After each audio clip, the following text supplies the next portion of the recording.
देव स्वप्ने महिमानमनुभवति यदृष्टं दृष्टमनुपश्यति श्रुतं श्रुतमेवार्थमनुशृणोति देशदिगन्तरेश्च प्रत्यनुभूतं पुनः पुनः प्रत्यनुभवति दृष्टं च श्रुतं च अनुभूतं चाननुभूतं च सच्च सर्वं पश्यति सर्वं पश्यति।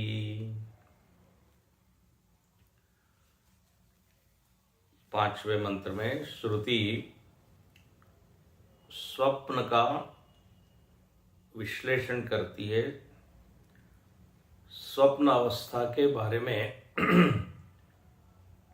चिंतन करवाती है। स्वप्न अवस्था में यहाँ श्रुति माता कहती है कि देव जो है अपनी महिमा का अनुभव करता है। अत्र एष देव स्वप्ने महिमानम अनुभवति। मन अपनी विभूति, वैभव, जो भी कहना चाहे, उसका अनुभव वो करता है। वैभव या विभूति का अर्थ क्या है? मन ही विविध रूप में वहां प्रकट हो जाता है, विषय विषयी के रूप में, अनेक वस्तुओं के रूप में, व्यक्तियों के रूप में। तो अब यहां पर पूर्व पक्ष ने एक प्रश्न किया है। पूर्व पक्ष को पहले हम समझे कि वो क्या कहना चाहता है। ये आगे का जो पूरा भाष्य है वो थोड़ा कठिन है, कई लोगों को कठिन लग सकता है। इसमें काफी सूक्ष्मता है। भाष्य में तो भाष्यकार प्रश्नों को उठाते हैं, संशयों को उठाते हैं और उसको निवृत्त करते हैं। इसका प्रयोजन यही है कि हमारे मन में कहीं आगे चल के इस तरह के प्रश्न न आए। गीता जी में भी भगवान भाष्यकार लिखते हैं, जब अर्जुन कुछ प्रश्न करता है तो बोले हमारे मन में प्रश्न न आए, इसलिए अर्जुन ने वो पहले ही कर दी और भगवान ने उत्तर दे दिया। मन बड़ा चंचल है, कैसे उसको नियंत्रित करे, अर्जुन ने पूछा। तो अब ये प्रश्न हमारा है। भाष्यकार कई जगह लिख देते हैं, बोले आगे के लोगों को ये प्रश्न न आए इसलिए प्रश्न पहले ही आ गए हैं और फिर उत्तर भी हैं। अब जिसने स्वप्न के ऊपर चिंतन किया उसी को ये प्रश्न आएगा। इसलिए ये विषय थोड़ा कठिन है, कई लोगों को ये समझ में नहीं आ सकता है, ऐसा हो सकता है। तो घबराइएगा नहीं, आगे हम चलेंगे। उसका जो सार है वो तो हम समझ ही लेंगे। तो यहां पर प्रश्न ये है कि आप कह रहे हैं कि सुषुप्ति में, स्वप्न काल में मन का ही मानो कि राज्य है, मन की ही विभूति है। तो यहां पर वो कहता है 55 पृष्ठ पर, ननु महिमानम अनुभवे करणम मनो अनुभविस्तु तत्कथम स्वातंत्रेण अनुभवति इति उच्यते। वो कहता है कि मन तो एक करण है, वो स्वतंत्र रूप से अपनी महिमा का कैसे अनुभव कर सकता है। मतलब उसका ये मानना है या ये कहना है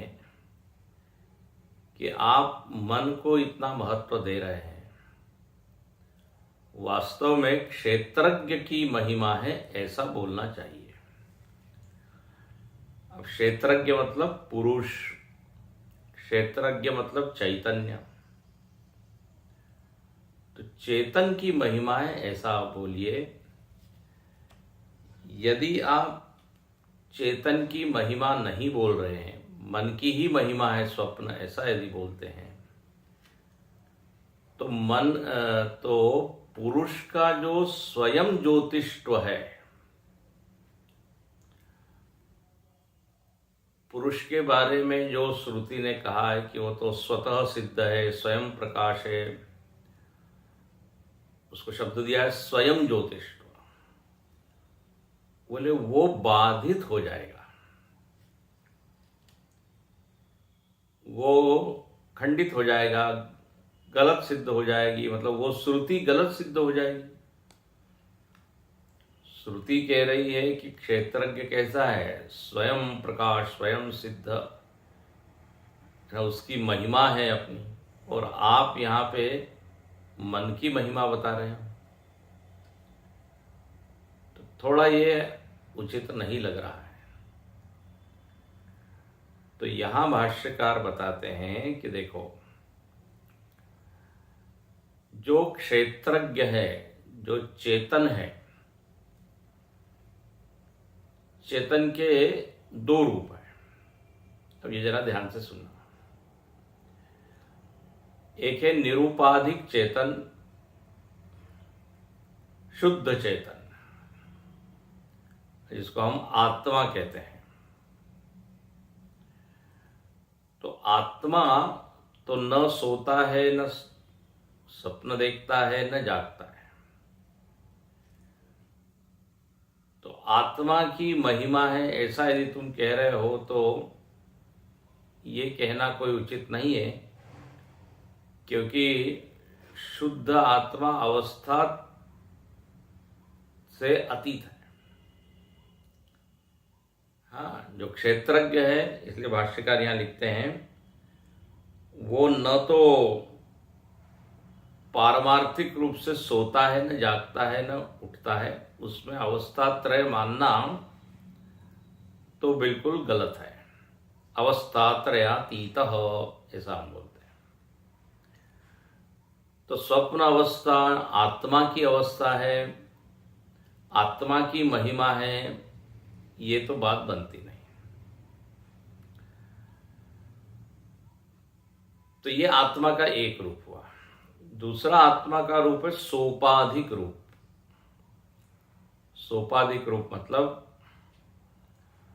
अंतःकरण से तादात्म्य किया हुआ आत्मा, अंतःकरण अवच्छिन्न आत्मा, इसको कहते हैं सोपाधिक आत्मा या जीव। तो अभी स्वप्न की अवस्था में स्वप्न कौन देखता है, तो बोले स्वप्नाभिमानी आत्मा, स्वप्न के उपाधि से उपहित, स्वप्न से जिसने तादात्म्य किया है। तो क्षेत्रज्ञ अभी कैसा है, तो बोले सोपाधिक। ध्यान से सुनना, पहला हमने बताया निरूपाधिक आत्मा, जिसको अवस्था से कोई लेना देना नहीं, अवस्था में असंग एक सा बना रहता है। तो आत्मा की महिमा सपने में नहीं है। दूसरा सोपाधिक आत्मा, जो स्वप्न से तादात्म्य किए हुए, और वास्तव में स्वप्न को यही देखता है, इसको मनोमय आत्मा भी कहते हैं। मनोमय आत्मा स्वप्न को देखता है, या इसको कहेंगे स्वप्नाभिमानी, जो जीव है वो सपने को देखता है। अब तीसरी एक चीज है, वो है मन। तो मन तो करण है, ध्यान से सुनना, मन करण है। तो अब यहां पूर्व पक्षी का कहना यह है कि ठीक है, निरुपाधिक आत्मा की महिमा नहीं है स्वप्न, लेकिन जो स्वप्नाभिमानी है, जो सोपाधिक क्षेत्रज्ञ है, आपको ये कहना चाहिए कि स्वप्न जो है वो सोपाधिक आत्मा या क्षेत्रज्ञ, अब क्षेत्रज्ञ जब हम बोल रहे हैं तो उपाधि सहित ये मानना चाहिए, अंतःकरण से जिसने तादात्म्य किया हुआ है। क्योंकि पूरा स्वप्न आप अंतःकरण में देख रहे हैं, तो बोले ये अंतःकरण अभिमानी आत्मा, अंतःकरण अवच्छिन्न आत्मा, इसकी महिमा है स्वप्न। मन तो करण मात्र है, तो मन से ज्यादा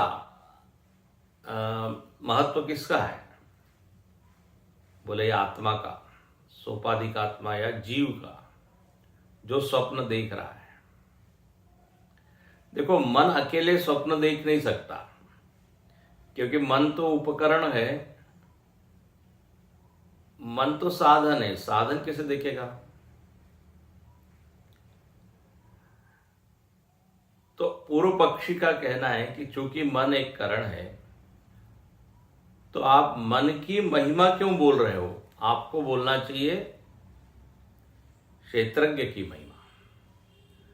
अच्छा, और श्रुति ये बार बार कहती है कि जो क्षेत्रज्ञ है वो स्वयं ज्योतिष्ठ है, मतलब स्वयं प्रकाश है, स्वतः सिद्ध है। स्वतः सिद्ध का अर्थ है उसको किसी की पराधीनता की आवश्यकता नहीं है। उसकी महिमा क्या है? वो स्वतः सिद्ध है। लेकिन यहां पर तो मन की अधीनता दिखती है ये स्वप्न में, और मन की महिमा ही ये स्वप्न है, ऐसा जो आप कह रहे हैं, इसमें हमको आपत्ति है। इसमें स्वतः सिद्धता जो है, स्वयं प्रकाशता आत्मा की, वो क्या हो जाती है? बाधित हो रही है। ये यहां पर मूल बात है। मतलब वो इस बात को पकड़े हुए हैं कि आत्मा जो है वो स्वयं प्रकाश है, स्वतः सिद्ध है, तो सारी अवस्थाएं आत्मा की ही महिमा है।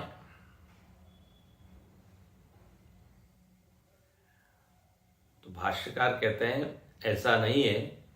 यदि आत्मा मन की उपाधि धारण किए हुए है स्वप्न में, तो उसका जो स्वयं प्रकाशत्व है ना, वो कोई बाधित नहीं होता। ध्यान से सुनना है, मुख्य पॉइंट है। उसको लग रहा है कि स्वप्न में मन की उपाधि धारण कर ली और मन ने ये पूरा स्वप्न खड़ा कर दिया, तो आत्मा तो बेचारा हो गया, आत्मा तो दूसरे दर्जे का हो गया, आत्मा की तो कुछ महिमा ही नहीं रही। अरे भाई, आत्मा की तो ये सबसे बड़ी महिमा है। क्या? कि वो स्वयं प्रकाश है, बस स्वतः सिद्ध है। इससे और बड़ी महिमा क्या हो सकती है? उसने वो जो उपाधि धारण की हुई है मन की, तो उससे उसकी स्वयं प्रकाशता कोई बाधित नहीं होती। ये यहां कह रहे हैं। डरिए नहीं आप। तन्नो ज्योतिष्टम बाध्येत इति केचित तन्नो, 56वें पृष्ठ पर पहली पंक्ति। बोले नहीं, ऐसा कुछ नहीं होगा कि सपने में मन की महिमा आप अनुभव कर रहे हैं तो आत्मा की कुछ महिमा ही नहीं रही। हाँ, आत्मा अपने सारे महत्व को छोड़ बैठा, ऐसा नहीं होगा। ऐसा वही लोग बोलते हैं जिनको श्रुति का ठीक से ज्ञान नहीं है। श्रुत्यर्थ अपरिज्ञान कृता भ्रांति ही तेषाम। पहली पंक्ति देखिए 56 पृष्ठ में। जिन्होंने ठीक से श्रुति के अर्थ को नहीं समझा है, उनको ऐसा लगता है। बोले देखो, यस्मात् स्वयं ज्योतिष्वादि व्यवहार अपि मोक्षांतः सर्व अविद्या विषय एव मन आदि उपाधि जनित। यहां पर कह ये रहे हैं कि ये जो क्षेत्रज्ञ आत्मा है, क्षेत्रज्ञ है, जो उपाधि युक्त आत्मा है, उसका सारा व्यवहार हम लोग शास्त्र में देखते हैं, सोपाधिक आत्मा को ही कह देते हैं जीव। ठीक है, तो ये जीव जागृत अवस्था का अनुभव कर रहा है, जीव स्वप्नावस्था का अनुभव कर रहा है, जीव सुषुप्ति अवस्था का अनुभव कर रहा है ना। मैं ही कर रहा हूं, कल्पना मत कीजिए, मैं ही कर रहा हूं। तो बोले ये जितना ये व्यावहारिक अहम है, इसको व्यावहारिक अहम भी बोल सकते हैं, बोले ये सब अविद्या विषयक है,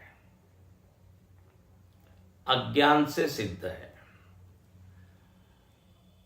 जितना भी औपाधिक व्यवहार है, औपाधिक अहम है, वो कोई सत्य नहीं है।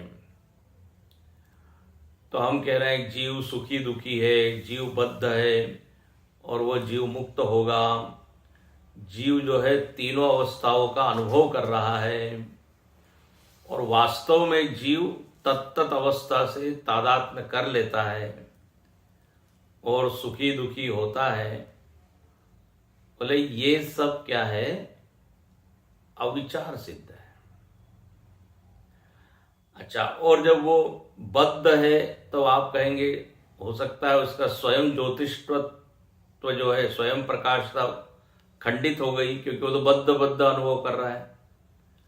बोले अविचार से सिद्ध जो चीज होती है वो आत्मा के स्वरूप को बिगाड़ नहीं सकती, बदल नहीं सकती।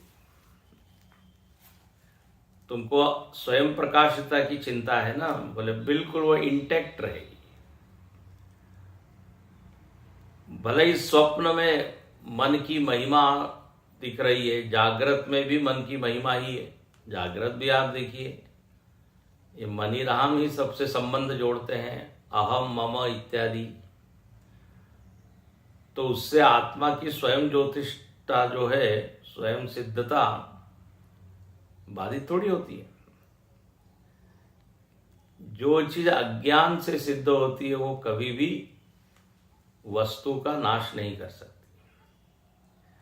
जैसे अंधकार है, अंधकार कभी भी आकाश को नष्ट नहीं कर सकता।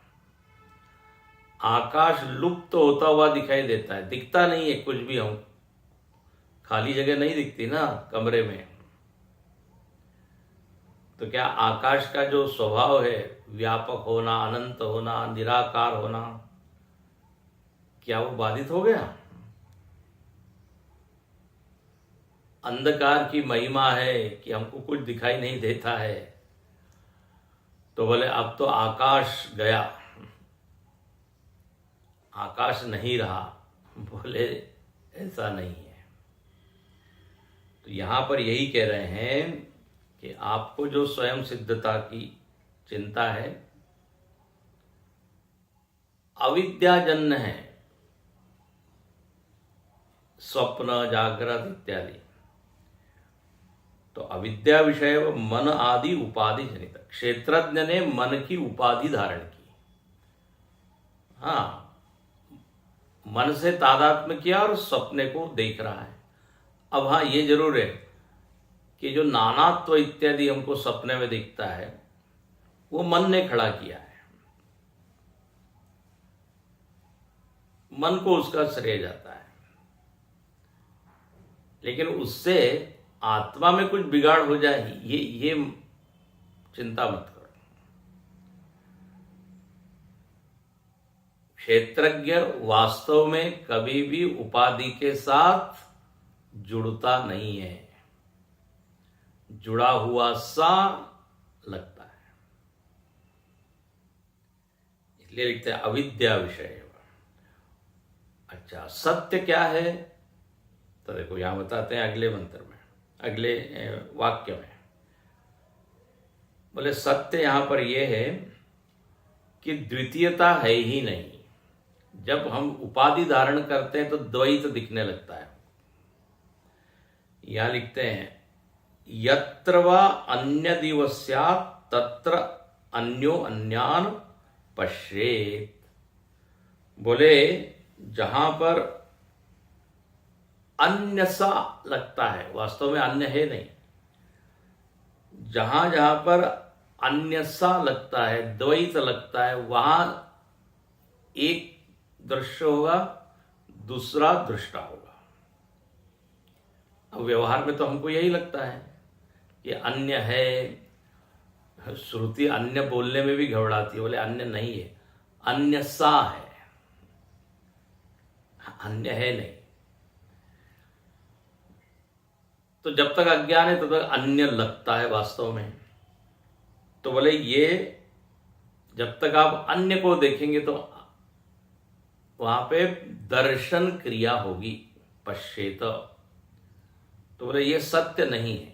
श्रुति ने इसलिए यहां कोट किया है कि जब तक आप औपाधिक अविद्याजन्य उपाधि के साथ रहेंगे वह अन्यता दिखाई देगी, अन्यथा तो वास्तव में उपाधि है नहीं।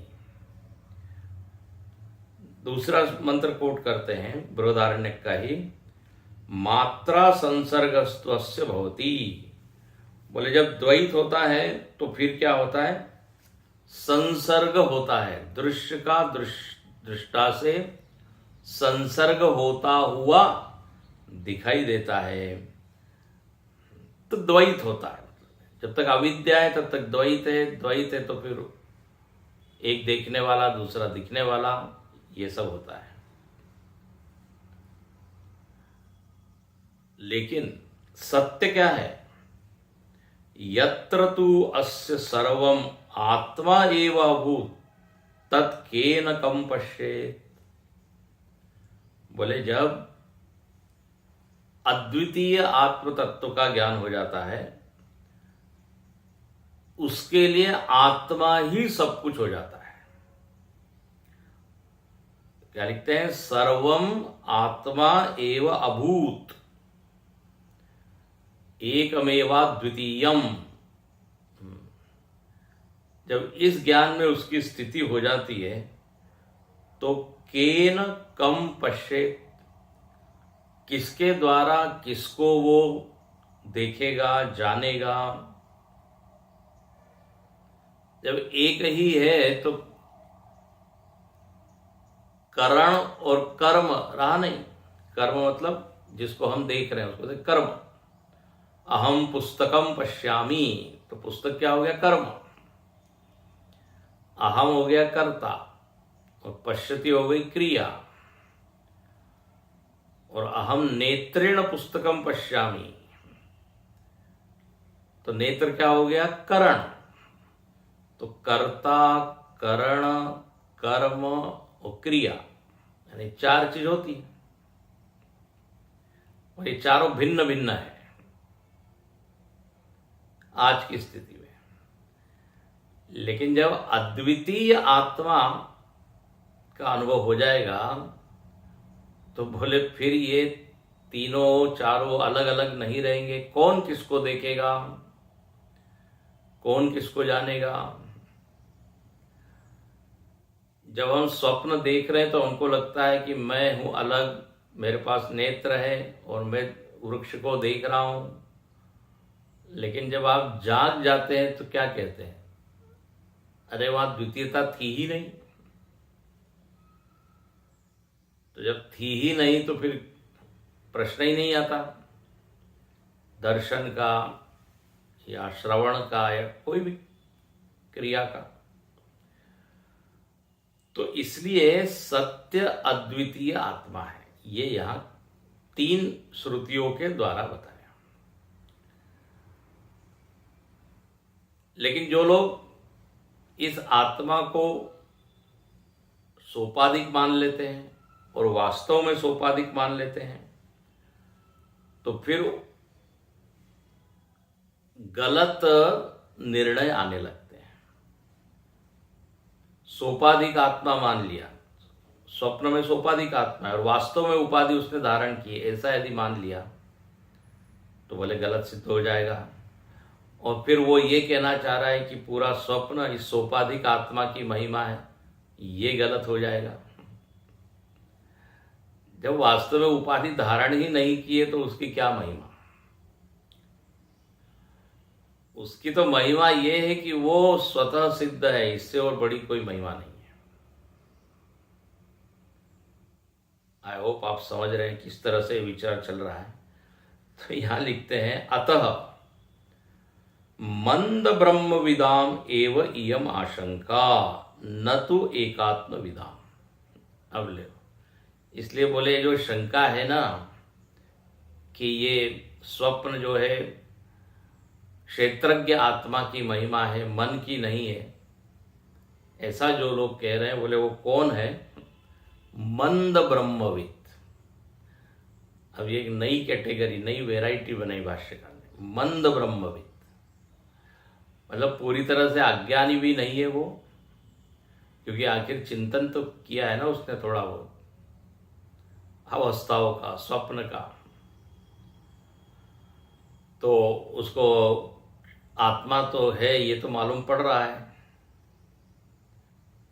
भले ही वो आत्मा को सोपाधिक मान रहा हो, मन से जुड़ी हुई, स्वप्न से जुड़ी हुई आत्मा को मान रहा हो, लेकिन मान तो रहा है। तो बिल्कुल अज्ञानी नहीं है और पूरी तरह ज्ञानी भी नहीं है, नहीं तो ये शंका आती ही नहीं। तो इसलिए मंद ब्रह्मविद एक तीसरी कैटेगरी, जो एकात्म ज्ञान में स्थित है, वो स्पष्ट देखेगा कि एक निरुपाधिक निर्विकार आत्मा है, वही अविद्या से उपाधि धारण करती है, तीनों अवस्थाओं का अनुभव करती है, उसी को जीव कहते हैं। उसी को एक नाम आता है मनोमय आत्मा। तो सपने को कौन देख रहा है? बोले मनोमय आत्मा देख रहा है। तो मनोमय आत्मा देख रहा है तो फिर मनोमय आत्मा की ही महिमा है, ऐसा क्यों ना बोले? बोले क्यों बोले ऐसा? बोले फिर वो यदि आप ऐसा नहीं बोलेंगे तो फिर स्वयं प्रकाश का क्या होगा? तो स्वयं ज्योतिष्ट को पकड़ के रखना चाहता है, इसलिए वो बार बार उसका ध्यान उधर ही जाता है। बोले उसी की महिमा है। भाष्यकार यहां कहते हैं अरे बाबा, वो अविद्या से एक उपाधि धारण की हुई है, तो मन की ही महिमा है ना, मन की भूमिका वहां है बहुत। ऐसा हम नहीं कह रहे कि आत्मा की कोई भूमिका नहीं है। हाँ, अब उसको लगता है कि आत्मा की ही सारी भूमिका है। अच्छा, तो हो गया ये। तो बोले एकात्मविद जो है उनको ये शंका नहीं आती। तो फिर अब वो कहता है पूर्व पक्षी, ननु एवं सति, यदि आप ऐसा ही कह रहे हैं तो ननु एवं सति अत्र अयम पुरुषः स्वयं ज्योति इति विशेषणम अनर्थकम भवति। बोले आप इस स्वयं ज्योतिषत्व को कोई ज्यादा कीमत नहीं दे रहे हैं, तो बोले फिर ये विशेषण अनर्थक हो गया। ये श्रुति जो आई है कि आत्मा स्वयं ज्योतिष स्वरूप है, बोले तो निरर्थक हो गए, क्योंकि आप तो महिमा किसकी मान रहे हैं? मन की। मन ही विषय विषय बन जाता है और पूरा वो संसार सब दिखता है, और इसमें मन का ही सब खेल है। तो फिर वो आत्मा का ये जो स्वयं ज्योतिष तत्व है वो तो निरर्थक हो गया। वो श्रुति भी क्या हो गई? निरर्थक, उसका कोई अर्थ नहीं रहा। तो यहां उत्तर देते हैं अत्र उच्यते। बोले तुमको केवल इतने मात्र से आत्मा की चिंता हो रही है, मन की महिमा ऐसा बोल दिया तो आपको लग रहा है कि आत्मा की स्वयं प्रकाशता या स्वतः सिद्धता नहीं रही। बोले तो बहुत कम बोला है यहाँ पे। अति अल्पमिदम उच्यते, हम आपको और श्रुतियां कोट करके बताते हैं, उसको आप पढ़ोगे तो आप तो बिल्कुल ही कहोगे कि ये क्या है। देखो यहां कहते हैं आत्मा के बारे में एक ऐसा वाक्य आया, क्या, य एष अंतर्हृदय आकाश तस्मिन् शेते। बोले आत्मा का वर्णन कैसा आया है कि आत्मा तो हृदयाकाश में रहता है। अब आत्मा हृदयाकाश में रहता है, अब ये सुन के तो तुम और घबरा जाओगे। मतलब क्या है हृदयाकाश में रहता है, मतलब अब आत्मा को यहां क्या बता दिया, हृदय में परिच्छिन्न, हृदय में सीमित, तो फिर उसकी अनंतता का क्या होगा। देखो देखो कैसे विचार हो रहा है। भाष्यकार कहते हैं ऐसे अनेक वाक्य आए हैं श्रुतियों में जिसको पढ़ के तुमको लगेगा कि आत्मा का जो स्वरूप है वो तो यहां खंडित हो रहा है, बाधित हो रहा है, श्रुति गलत कह रही है। अब हृदयाकाश में है आत्मा, तो क्या ये वाक्य सत्य है? मतलब सत्य है मतलब यदि आप इसको जस का तस लेंगे तो क्या होगा, आत्मा हृदय में क्या हो गया, आश्रित। तो आश्रय कौन हुआ, हृदय। तो आधार देने वाला हृदय हो गया और उसमें बेचारा ये आत्मा बैठा है छोटा सा। तो फिर यहां भी आत्मा की अपरिच्छिन्नता खंडित हो गई कि नहीं? समझ रहे हैं आप? तो हृदय परिच्छिन्न बोल देने से आत्मा की अनंतता खत्म नहीं होती। ऐसे ही मन की महिमा है स्वप्न, ये बोलने से आत्मा की स्वतः प्रकाशता खंडित नहीं होती। जब ये बोला जाता है कि आत्मा हृदयाकाश में है तो आचार्य शिष्य को एकदम शौक लगता है। बोले मतलब एक शरीर के छोटे से कोने में बैठा है आत्मा, आप तो आत्मा को निराकार बताते रहे, आप तो बता रहे हैं देश काल वस्तु सब में वो व्याप्त है, और अचानक आपने पैतरा बदल दिया, हृदयाकाश में। तो आचार्य क्या समझाते हैं, अरे बोले ये उपलब्धि स्थान है, हाँ, उसको वास्तव में परिच्छिन्न बताना श्रुति की कोई मंशा नहीं है, इच्छा नहीं है। इसलिए डरो मत, आत्मा इंटैक्ट है, हृदयाकाश में बोल रही है श्रुति फिर भी। तो एशो अंतर्हृदय आकाश तस्मिन् शेते इति, देखो अंतर्हृदय परिच्छेदे सुतराम स्वयं ज्योतिष्वम बाध्येत। इस वाक्य के सुनकर तुमको लगेगा कि देखो यहां भी स्वयं ज्योतिष क्या हो जाएगा, क्या हो रहा है, बाधित हो रहा है। क्योंकि जो चीज सीमित होती है, वो अल्प होती है, मरने वाली होती है, तो फिर वो स्वतः सिद्ध कैसे होगी? हाँ, तो स्वयं ज्योतिष तो बाध्य। अब वो कहता है हमको तो ऐसे ही लग रहा है, सत्यमेव अयम दोष, ये तो दोष आ ही जाएगा, ये तो दोष आ ही जाएगा यदि हमने उसको हृदय देश में ही सीमित मान लिया तो बोले वो तो वैसा अर्थ है नहीं। तो अब यहां पे वो पूर्व पक्षी कहता है कि यद्यपि स्यात् स्वप्ने केवलतया स्वयं ज्योतिष्वेन अर्धम तावद अपनीतम भारस्य इति चेत। अब वो कहता है देखिए ये हृदयाकाश में आत्मा को बताया है, हमको तो ये दोष लग रहा है। उत्तर देने वाला कहता है ये दोष है नहीं। अच्छा, अब कहते हैं चलो ठीक है, उसको हम बाद में देखेंगे।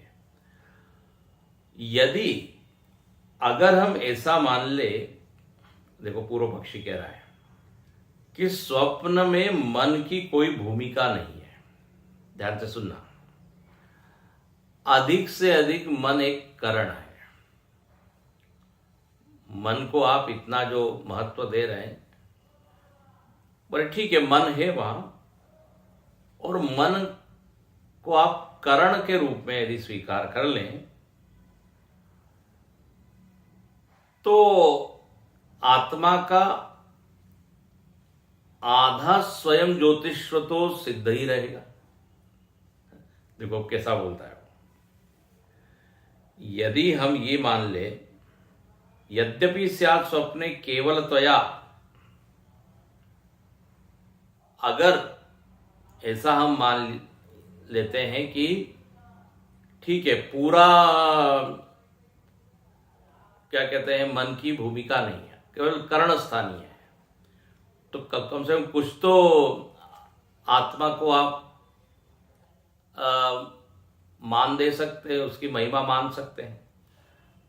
आधा तो स्वीकार कीजिए, ऐसा वो कह रहा है आधी भूमिका, तो उससे क्या हो जाएगा कि आत्मा का आधा स्वयं प्रकाशता बना रहेगा। अभी तो आप पूरा ही मन को ही सब कुछ दे रहे हैं, तो फिर बेचारा वो आत्मा की स्वयं प्रकाशता एकदम ही मानो कि आवृत्त सी हो गई है, नष्ट सी हो गई है।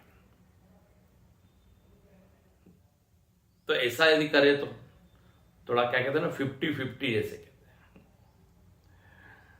तो बोले नहीं न, आपको इतना डर क्यों लग रहा है यहां पे बोले एक और श्रुति हम बताते हैं, उस श्रुति में ऐसा कहा है,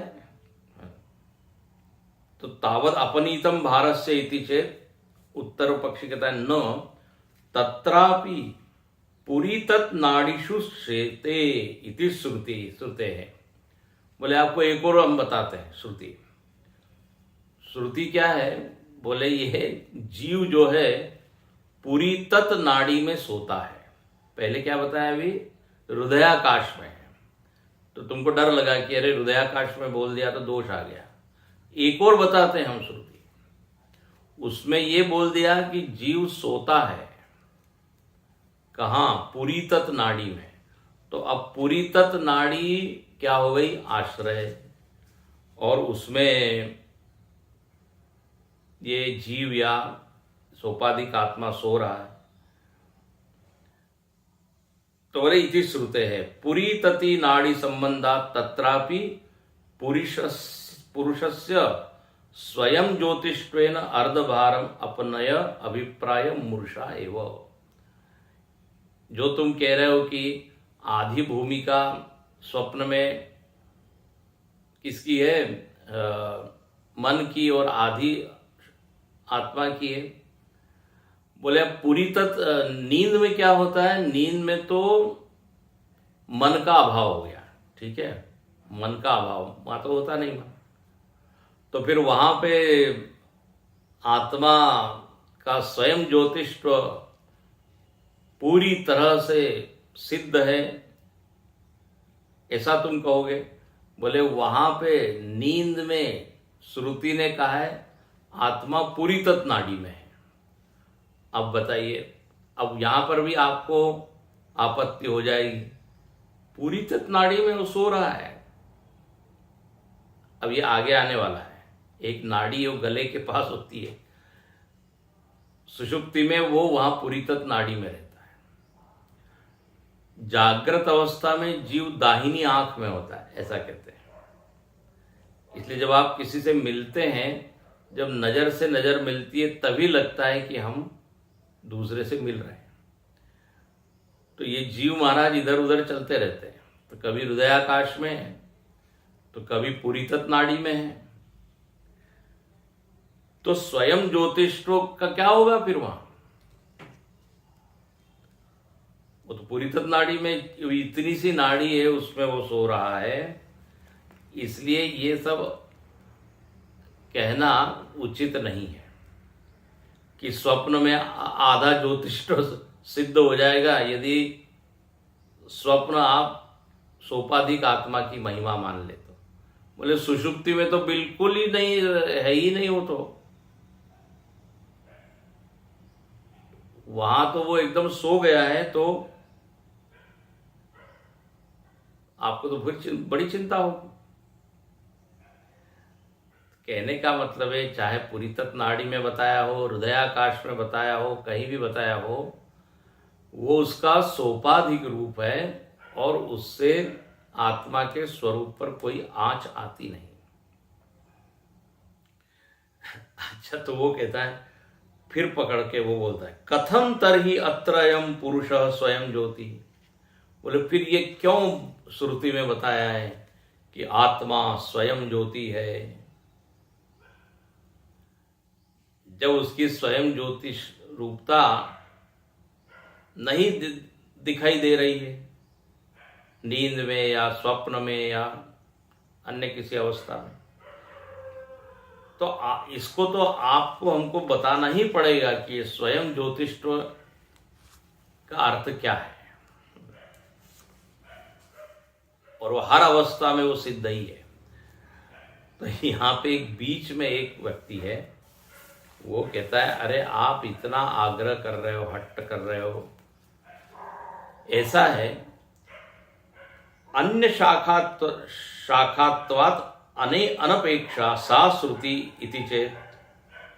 बोले जो स्वयं ज्योति कहा है आत्मा को, वो अन्य जगह का है, अन्य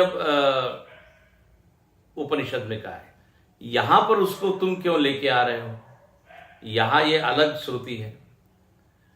तो यहां पर जो आत्मा का स्वरूप बताया है आप उसको समझिए, वो अन्य जगह का है ना, स्वयं ज्योति है।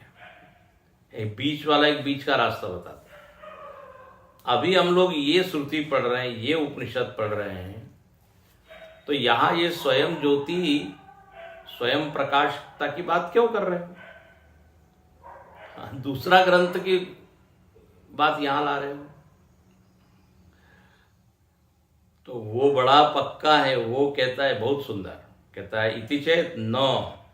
बोले देखो, आपको इतना समझ में आता नहीं, आपने शायद सारे उपनिषद पढ़े नहीं है, आपको वेद का ठीक ज्ञान नहीं है। अर्थ एकत्वस्य इष्टत्वाद एको ही आत्मा सर्व वेदांता नाम अर्थ।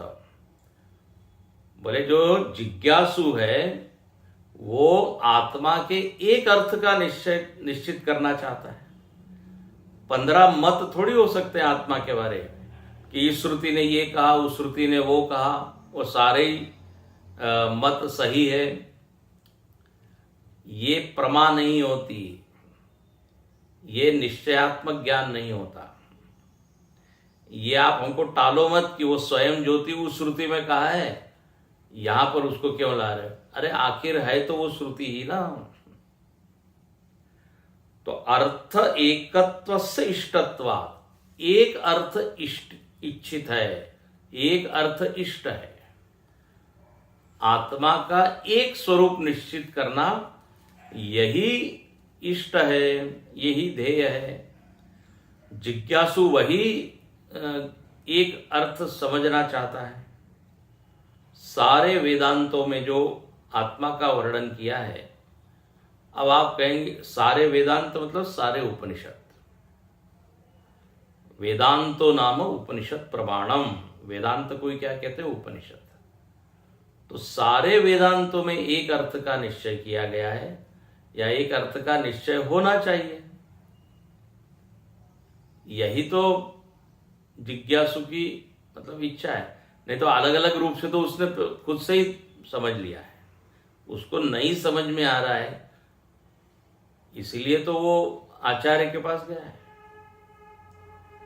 तो विजिज्ञापयिषित बुभुत्सितश्च, हाँ, जो जिज्ञासु जानना चाहते हैं एक अर्थ, आपको इतना नहीं मालूम, आप हमको टाल रहे हैं कि वो स्वयं प्रकाशता अन्य श्रुति का मत है, ऐसा नहीं होता।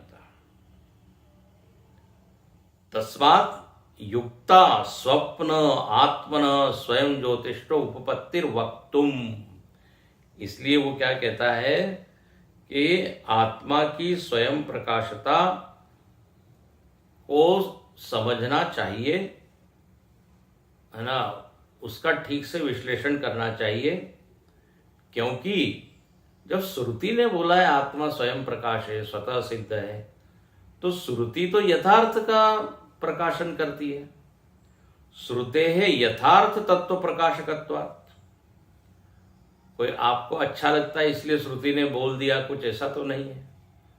श्रुति ने तो बिल्कुल हमको यथार्थ ज्ञान कराने का उसकी इच्छा है। तो जब श्रुति ने बोला है कि आत्मा स्वतः सिद्ध है, तो रियली वो स्वतः सिद्ध है। ऐसा आप नहीं बोल सकते कि यहां पे तो वो नहीं बताया है इसलिए उसको छोड़ दो। तो स्वयं ज्योतिष्टत्व सिद्ध है, इसको मानना ही पड़ेगा, मानना ही चाहिए। तब भगवान भाष्यकार कहते हैं एवं तरहि शृणु। देखा भगवान भाष्यकार ने कि इसको जो है श्रुति के प्रति बड़ा आदर है, उसकी बड़ी श्रद्धा है, उसके प्रति उसकी निष्ठा है, और वो वास्तव में इस अर्थ को समझना चाहता है। तो यहां पर अब भाष्यकार कहते हैं कि देखो ऐसा है, एवं तरहि शृणु, सुनो। बहुत सुंदर ये वाक्य है। एवं तरहि शृणु श्रुत्यर्थम हित्वा सर्व अभिमानम न तो अभिमानेन वर्षशतेनापि श्रुत्यर्थ ज्ञातुं शक्यते। बोले ऐसा है, तुम एक थोड़ी सी गलती कर रहे हो। क्या गलती कर रहे हो? तुम जो है ना थोड़ा सा अभिमान कर रहे हो। अब यहां अभिमान का अर्थ गर्व नहीं है। अभिमान का अर्थ यहां पर यह है कि तुम जो है बुद्धि लगाकर, ध्यान से सुनना, बुद्धि लगाकर उहापोह करके तर्क वितर्क करके उस स्वयं ज्योति रूप जो श्रुति है कि आत्मा स्वयं ज्योति रूप है, उसको समझना चाह रहे हो। बोले अपनी बुद्धि से और तर्क से इसको 100 वर्षों तक भी यदि तुम प्रयत्न करोगे तो भी समझ नहीं पाओगे।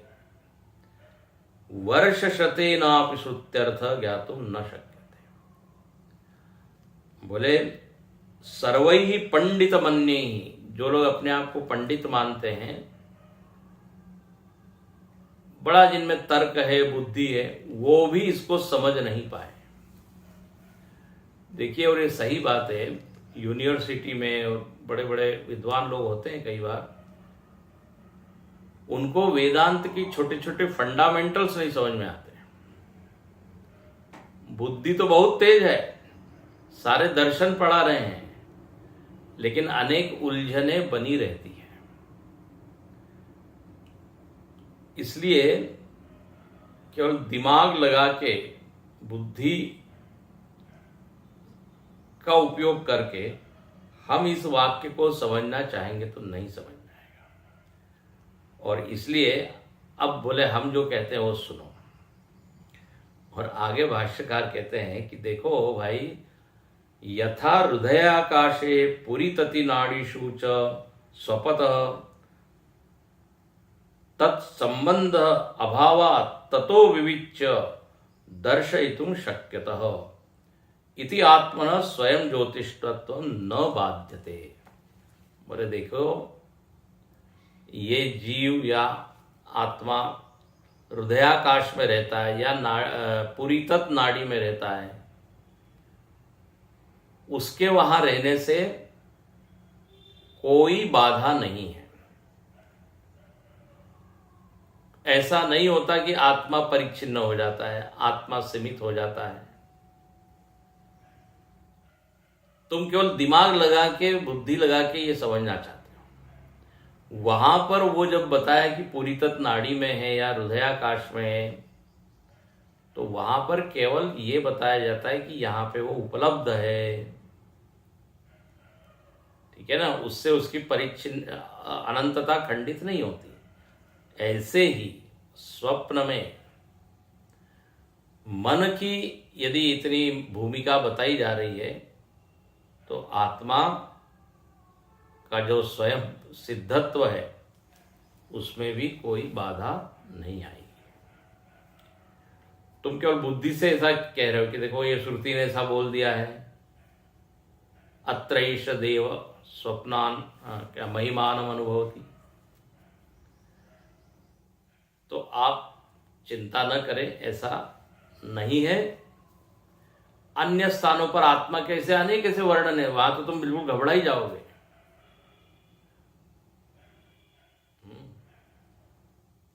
इसलिए उसका जो सही अर्थ है वो समझना चाहिए। और भाष्यकार अब आगे बताते हैं कि आत्मा तो इतनी उपाधियां धारण किए हुए हैं, पंचकोश उसने धारण किए हैं, तो क्या वो पंचकोशों में परिच्छिन्न हो गया? उसकी कुछ महिमा ही नहीं रही, पंचकोश की ही महिमा हो गई। क्योंकि हम व्यवहार में तो पंचकोशों का ही खूब गुणगान करते हैं, शरीर की महिमा गा रहे हैं, मन की महिमा गा रहे हैं। तो इससे आत्मा के स्वरूप पर कोई अड़चन आई क्या? कोई नहीं आई। इसलिए ये अविद्या से ये सब उपाधि औपाधिक व्यवहार होता है, और अविद्या से सिद्ध होने के कारण आत्मा के स्वयं ज्योति रूप पर कोई भी संकट नहीं है। ऐसा है, कल देखेंगे। विषय थोड़ा सा गहन है, फिर से आप सुनेंगे तो शायद आएगा समझ में, लेकिन अब आगे का भाग सरल है।